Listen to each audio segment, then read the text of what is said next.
Hey everyone, I wanted to make a quick video talking about the hidden PvP mechanics in Diablo 4.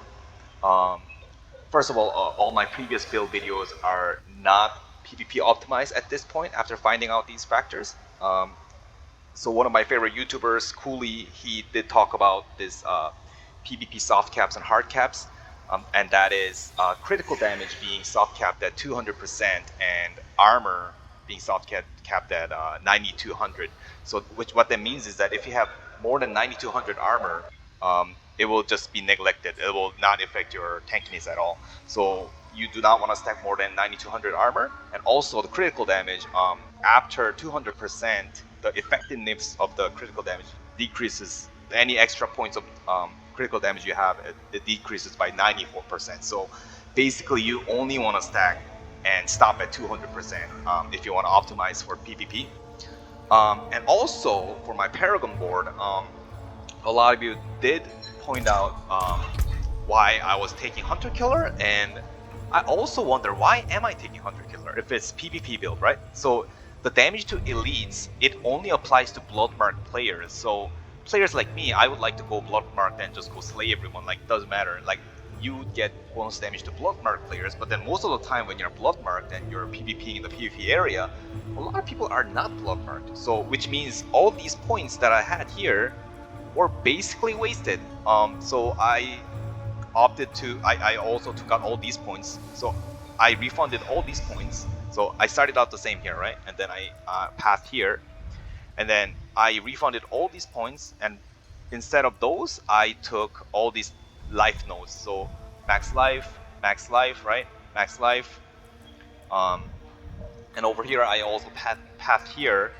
And then a brawn gives me 20% physical damage and also 4% more life. So after taking all these life nodes, my life used to be 16.7k. Now it's 19.7k, and I wasn't even like easily dying when I had 16.7k health. But now I almost have 20k health plus this temerity barrier proc.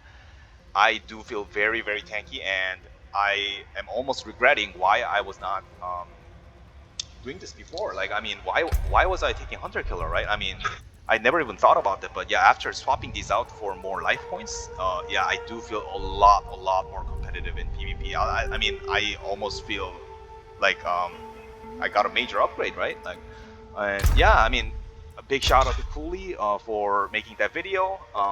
Yeah, so you have to be aware of the armor cap and the critical damage cap, and you only want to stack 9200, and you only want to stack 200% here. So that means for your side weapons, I was always emphasizing to use only swords to stack as much critical damage as you can. But in this case, now, you know, all these excessive critical damage points are kind of wasted. You can basically swap to axes if you have good axes. I mean, I had this axe is pretty decent. You know, it's got vulnerable damage. I mean, that crit damage could be something else, but I mean, yeah, this is still not optimized. But yeah, you could go for axes instead of swords for more damage to healthy enemies.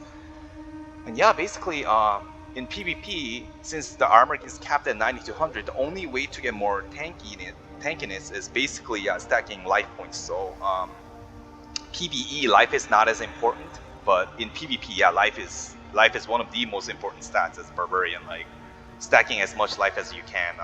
Yeah, like, I do feel this build is a lot more optimized after swapping to life nodes instead of Hunter Killer node and the Brute node. I mean, that 2.5 attack speed, that's really measly. It doesn't really mean anything, but rather 4% life here, it really helps a lot. Yeah, 20k life is nothing to be messed with.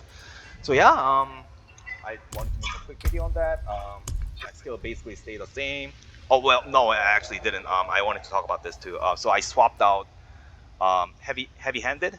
This grants you extra critical damage, which I didn't need, and I gave it back to Pit Fighter. And of course, I didn't switch out any points out of the Invigorating Fury because now you have 20k life. Like, this literally every time you hammer twice, basically, yeah, every time you hammer twice, you heal for almost like 1.8k health. Like, that's absurd, and that grants you a lot of tankiness plus the temerity proc. So yeah, it's a huge finding, right? I mean, this soft understanding the soft cap mechanic. I mean, I wish the game um, kind of explained to you there is this soft cap in PvP and also the cap on critical damage. But yeah, it didn't. Then people had to figure out on their own through community testing and um, data mining and stuff like that. So, but yeah, if you want to optimize your PvP character, yeah, remember those caps on crit damage and armor cap.